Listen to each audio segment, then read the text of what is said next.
Fala galera, começando mais um vídeo. Então, ontem teve bastante coisa, né? Vamos começar aqui pela Libertadores Sub-20. Ontem teve as semifinais da Libertadores Sub-20. O Flamengo enfrentou o Olímpia do Paraguai.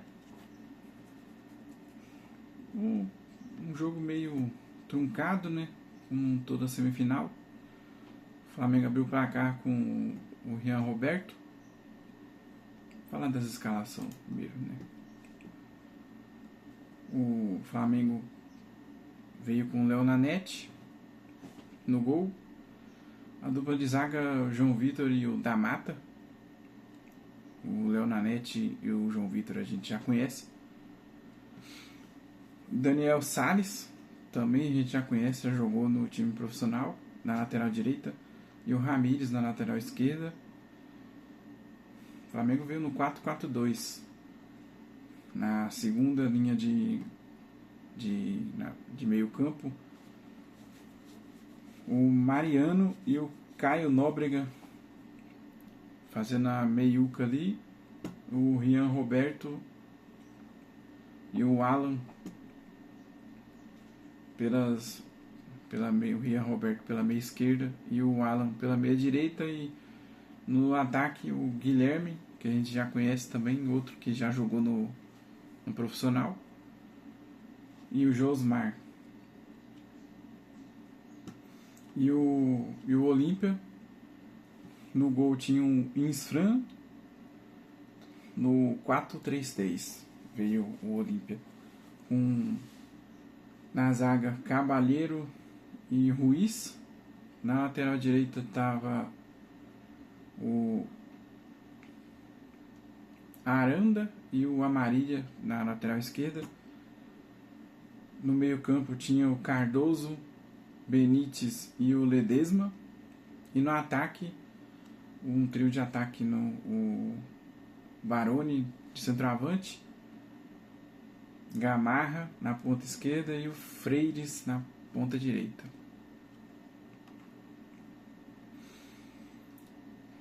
O Flamengo abriu o placar com o Rian Roberto, né? O cara é craque demais.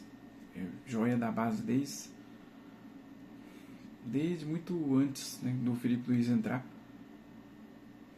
E ele abriu o placar. Só que depois uma falta ali dentro da área, o zagueirão foi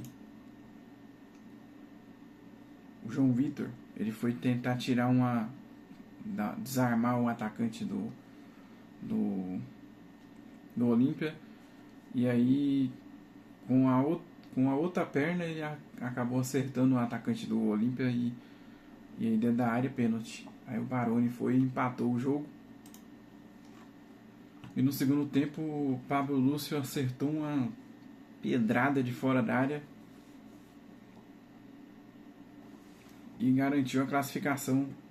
Pablo Lúcio, que entrou no segundo tempo no lugar do Luiz Felipe, e garantiu no lugar do Luiz Felipe, rapaz.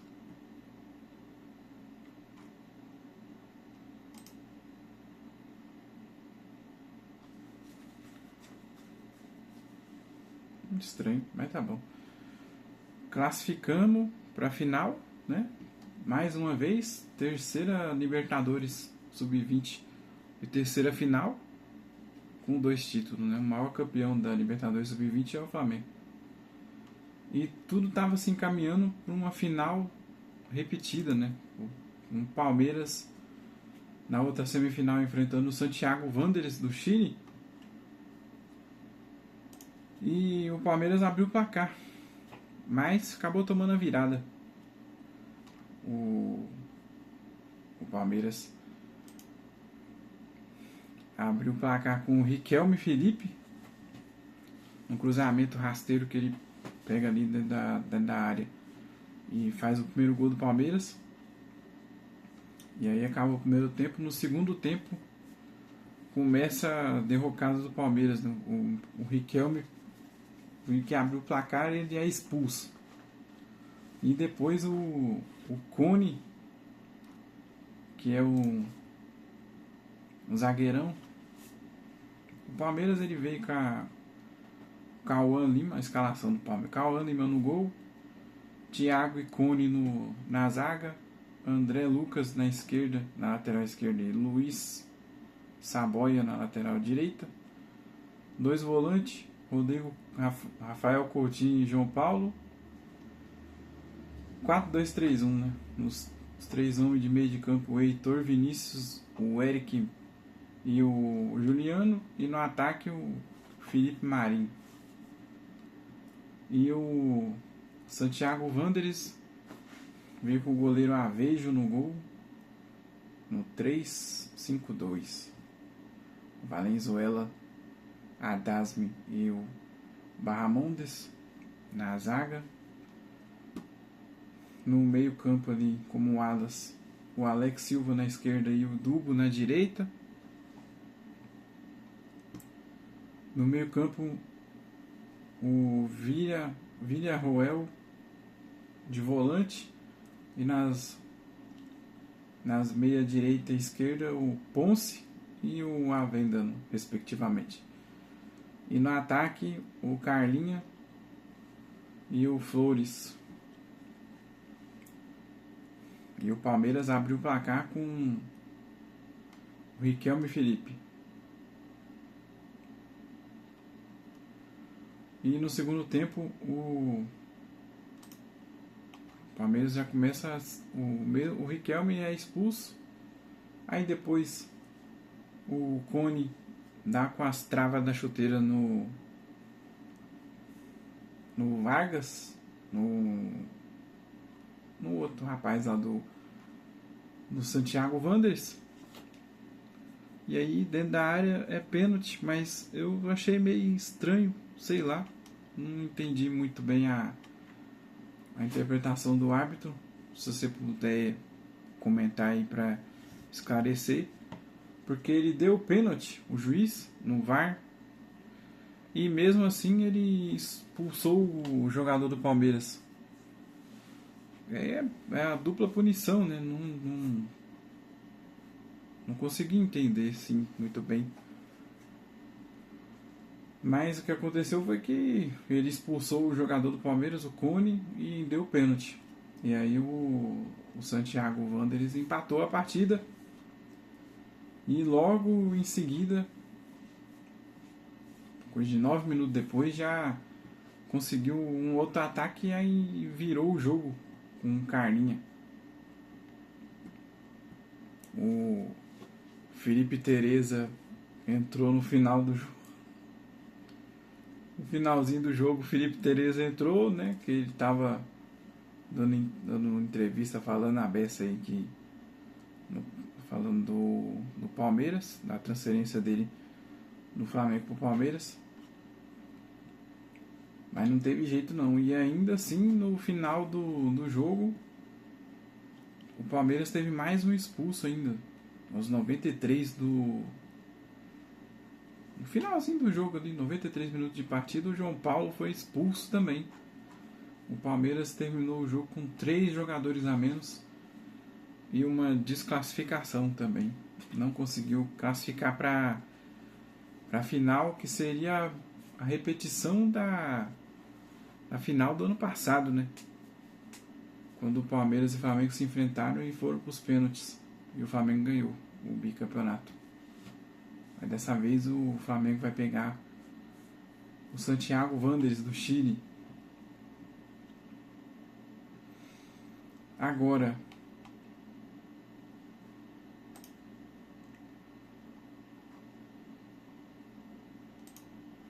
falando da Libertadores, mas Libertadores nos profissionais, saiu o sorteio ontem da fase de grupos da Libertadores e o Flamengo, como é o atual campeão, ele já cai automaticamente no grupo A.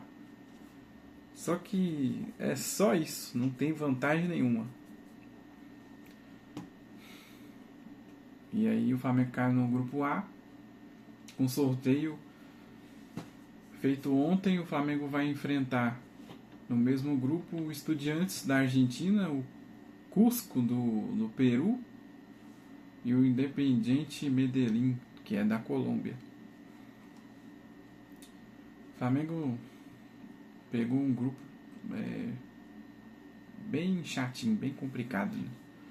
Estudiantes, só nesse grupo do Flamengo aí tem 8 Libertadores, né? 4 do Flamengo, 4 do Estudiantes.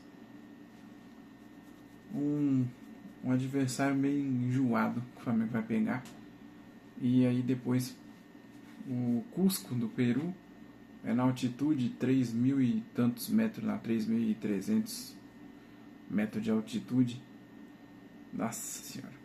E depois pega o Independiente Medellín, que é na Colômbia, não é altitude, mas também é viagem longa. Então o Flamengo meio que ele se lascou nessa fase de grupos aí. Mas como tem o elenco e um técnico diferenciado, a minha expectativa é que o Flamengo faça 16 pontos.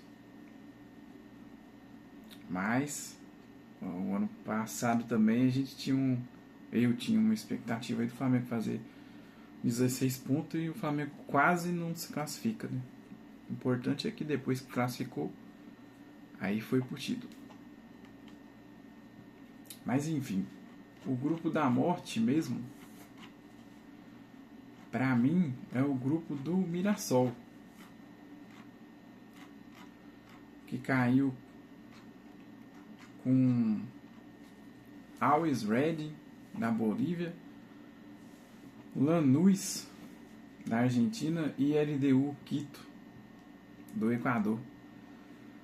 Mirassol vai pegar 2 pedreiras na altitude, 2.800 metros de Quito para enfrentar a LDU, e o Always Red, que joga lá em El Alto,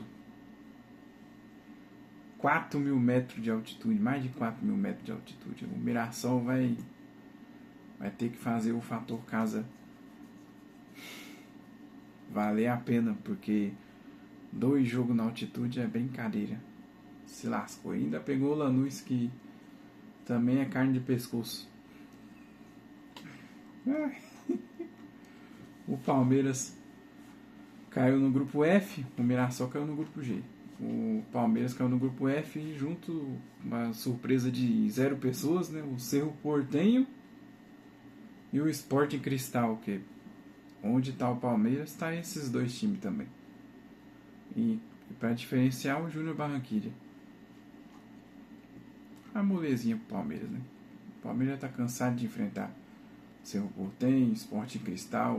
O Palmeiras vai fazer 16 pontos aí de novo na fase de grupos, 18 pontos. Vai brigar para ser primeiro colocado geral de novo. O Corinthians caiu no grupo E com o Peñarol do Uruguai, Santa Fé, Independiente Santa Fé da Colômbia e o Platense da Argentina. Não tem muito o que dizer sobre esse grupo. O segundo grupo mais difícil para o brasileiro, na minha opinião, é o grupo do Cruzeiro, o grupo D, que ele caiu com Boca Juniors da Argentina, né? O Cruzados da Venezuela e o Barcelona de Guayaquil do Equador, né? Barcelona, que é o terror dos brasileiros na pré-Libertadores, né? Eliminou o Corinthians ano passado e eliminou o Botafogo esse ano, mostrando que não vale muito a pena se classificar para a pré-Libertadores. Você pode enfrentar um Barcelona de Guayaquil.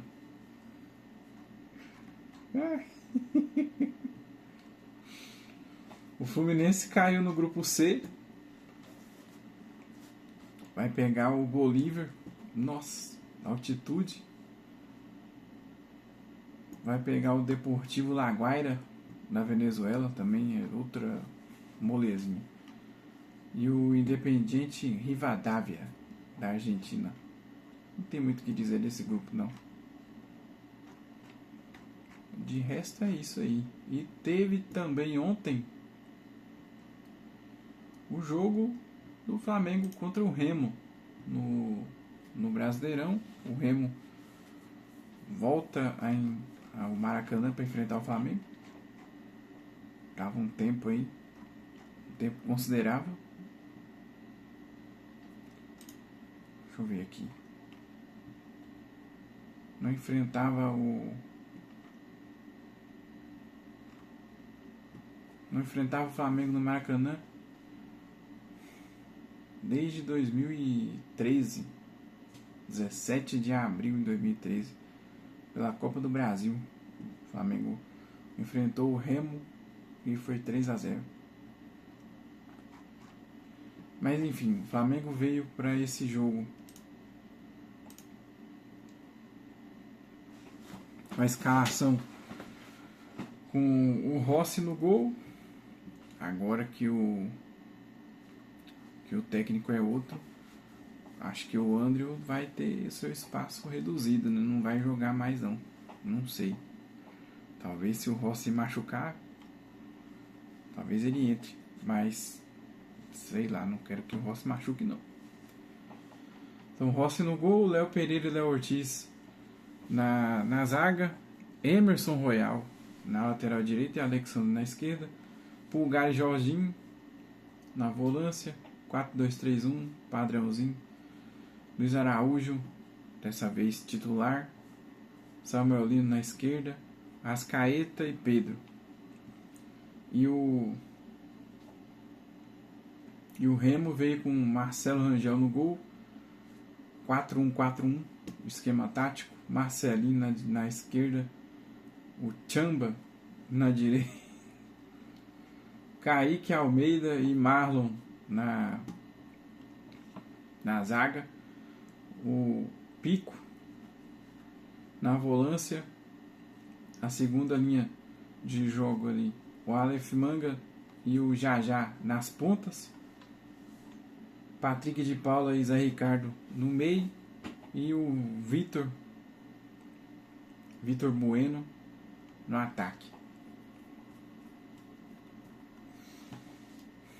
Não foi um jogo muito, sei lá, muito disputado não. Acho que o Flamengo abriu o placar logo cedo com 19 minutos, com outra vez um cruzamento no escanteio da Arrascaeta na cabeça do Léo Ortiz, parecendo aquele gol do Danilo, parecido mesmo, só que dessa vez a bola não bateu na trave, foi direto na bochecha da rede. Aí o